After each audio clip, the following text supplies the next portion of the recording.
どこに愛と福祉が、やす子24時間テレビ、マラソンの裏でパラリンピック、完全無視、日テレの姿勢に視聴者疑問続出。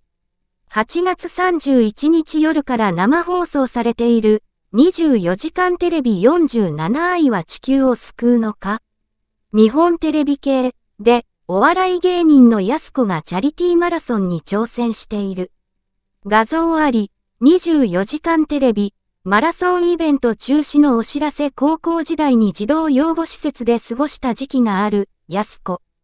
今回は、全国の児童養護施設に募金マラソン、と題した企画で、集まった募金は全額が児童養護施設に使用されるという。台風10号の影響で、マラソンコースが日産スタジアムの陸上トラックを周回するコースに変更となり、31日夜8時頃、やす子さんはスタートしました。周回コースを30周走った後、天候が落ち着いてきたため、9月1日朝6時15分頃から日産スタジアムを出て、東京、両国国技館に向けて一般道でのマラソンを再スタートしています。芸能ライター、募金額は9月1日10時半頃には2億円を突破。3億円も見える額になってきている。だが、やす子がチャリティー募金のためにマラソンをしている同日深夜12時から、NHKE テレでは8月28日に開幕したばかりのパリパラリンピックが放送されていた。この日は、車椅子ラグビーの日本対カナダ戦、競泳男子50メートル自由形決勝などが朝まで放送された。24時間テレビの裏で、4年に一度のパラリンピックが開催されていることを知って、疑問に思う視聴者が続出している。テレビ担当記者は、24時間テレビを放送する日本テレビに対して、視聴者はそもそも不信感を抱いているとし、こう続ける。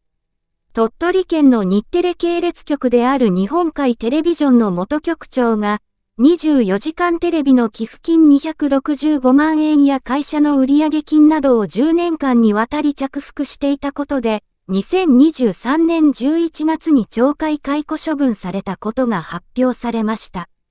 この事件で、視聴者は日本テレビに厳しい目を向けており、その怒りの感情が一気に吹き出しているような気がします。また、E テレでは2016年に、バリバラ障害者情報バラエティが同時間帯に24時間テレビのパロディ番組を放送したことがありました。以前から24時間テレビの企画内容が本当に支援側に寄り添っているのかを疑問視する声があったんです。X ではパラ競技やってる裏でオリンピック選手集めてバラエティやってる24時間テレビってなんなん？どこに愛と福祉の心あんの？24時間テレビの話題に目が向くのであれば、もっとパラリンピックも注目されても良いのではないかと思う体の使い方とか工夫が詰まっている。なぜ24時間歩き続けることが障害者の理解や地球を救うことになるか意味不明、パリパラリンピック流した方法がいいんじゃない。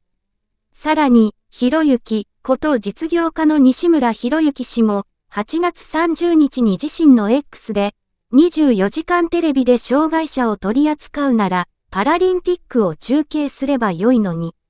と投稿したが、結果的に視聴者の反応も同様になったわけだ。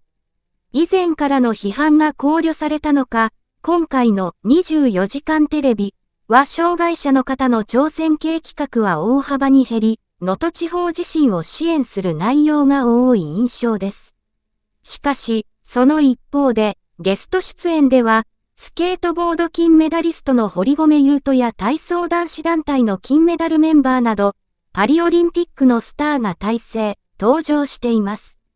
オリンピックには全乗っかりしているのにパラリンピックを一切扱わないことは、完全無視と言われても仕方がないでしょう。前で芸能ライター。番組テーマに掲げる愛は平等に注いでほしいものだ。